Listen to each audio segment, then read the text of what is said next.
In this video, I'll show you how to see your Facebook password and what you can do if you've forgotten it. First, open the Facebook app on your phone and go to the login screen if you are not already signed in.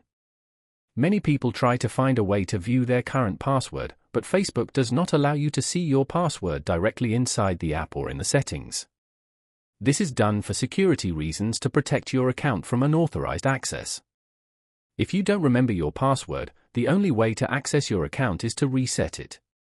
To do this, tap the Forgot Password option on the login screen. Facebook will ask you to enter the email address or phone number linked to your account. Type the information connected to your account and tap Search. Facebook will then send a verification code to your email or phone. Enter the code you received to confirm your identity. After that, you will be asked to create a new password for your account. Choose a strong password that you can remember and tap Continue to save it. Once the new password is set, you can log into your account again. If you found this video helpful, make sure to like the video and subscribe to the channel for more simple tech tips and tutorials.